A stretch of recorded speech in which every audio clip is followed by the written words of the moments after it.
Corona संकट की वजह से देश भर में व्यावसायिक गतिविधियां ठप होने से लाखों लोगों के सामने रोजगार का संकट गहरा हो गया है। कानपुर में मिनी कोटा के नाम से पहचाने जाने वाली कोचिंग हब भी इससे अछूता नहीं है। प्रदेश में भले ही लॉकडाउन खत्म हो चुका है, लेकिन अब भी शिक्षण संस्थान बंद है, जिसका असर कोचिंग सेंटर से उससे जुड़कर रोजगार पाने वाले सैकड़ों लोगों पर पड़ रहा है।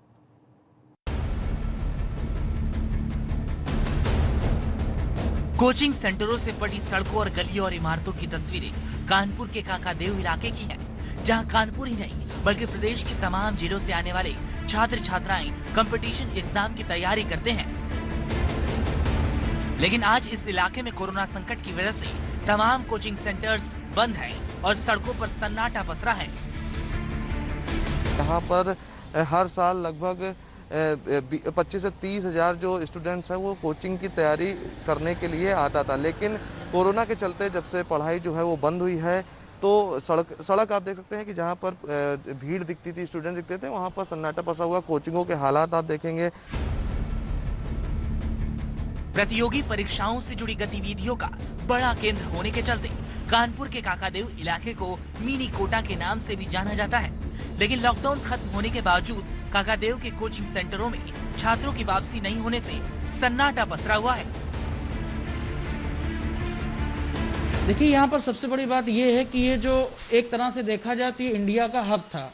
यहाँ पर IIT, defence, medical, SSC, bank, कई सारी कोचिंग इंस्टीट्यूट हैं और इनसे रिलेटेड कई सारे स्टूडेंट यहाँ पर हर साल आते हैं, पूरे यूपी से, बाहर से आते हैं।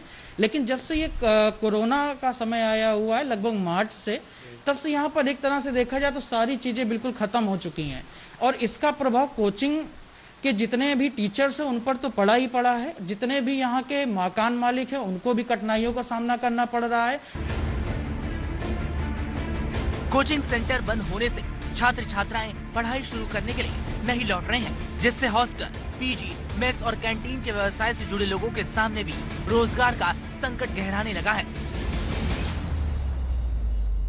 देखिए, कोरोना काल में हम लोग को दिक्कतें इस तरह की आ रही हैं कि जैसे हम लोगों के पास बिल्डिंग्स हैं जिनको हम हॉस्टल के रूप में और पीजी के रूप में संचालन करते हैं, तो कोचिंग्स सब उन्होंने बंद कर दी हैं। तो जो बाहर के बच्चे आते थे तो वो बिल्डिंग्स हम लोग की खाली पड़ी हुई हैं। अब समस्या ये आ रही है कि हम लोग पूरी तरह से बेरोजगार हो गए हैं।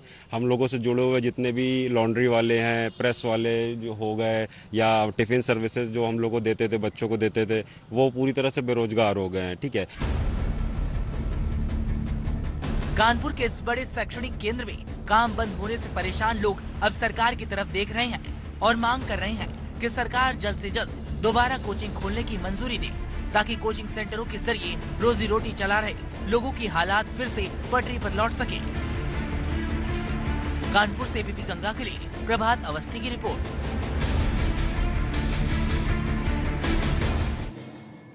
पीलीभीत में दबंगों की गुंडागर्दी की वजह से एक परिवार ने गांव छोड़ने की धमकी दी। पीड़ित परिवार ने गांव के प्रधान पर अपना घर तोड़ने का आरोप लगाया और घर तोड़ने का वीडियो भी सोशल मीडिया पर वायरल हो गया है।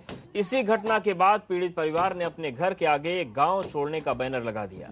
पीड़ित परिवार का आरोप है कि उसने गांव के आम रास्ते को छोड़कर अपना मकान की चारदीवारी बनाई थी, लेकिन दबंग प्रधान ने अपने गुर्गों से उसके मकान की दीवार गिरवा दी और पीड़ित के खिलाफ ही मामला दर्ज करवा दिया।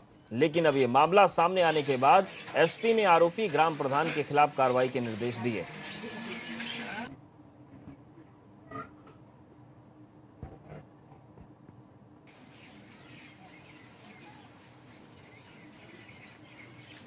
देखिए, इस संबंध में हमारे द्वारा जानकारी की गई तो ये पता चला कि दूधिया खुर्द गांव है थाना पूरनपुर क्षेत्र में, और वहां ग्राम प्रधान द्वारा गांव में खड़ंजा लगवाया गया था। इस व्यक्ति ने उस खड़ंजे को, जो सरकारी पैसे से खड़ंजा लगा था, उसको उखाड़ करके वहां बाउंड्री वाल बना ली थी। वही बाउंड्री वाल गिरी है और इस संबंध में लोगों ने एसडीएम पूरनपुर को भी और कोतवाली में दरखास्त दिया था कि ये आदमी सरकारी खड़ंजे को उखाड़ करके उसने रास्ता बंद कर दिया है और किसी ट्रैक्टर ट्राली से टकराने से इसका खड़ंजा जो है वो गिर गया था। इसकी बाउंड्री वाल गिर गई थी, जिस बात को लेकर के लोगों ने, जब पुलिस ने जांच की तो स्पष्ट रूप से बताया कि इसने ही अतिक्रमण किया है रास्ते पर। इसमें कहीं कोई बदनीयती किसी की नहीं है। चूंकि सरकारी पैसे से खड़ंजा लगा था, इसलिए उसका नुकसान करना भी एक अपराध है। इसमें कहा गया है कि थानाध्यक्ष को निष्पक्ष जांच कर लें और किसी को भी अपराध कारित न करें। और अब बात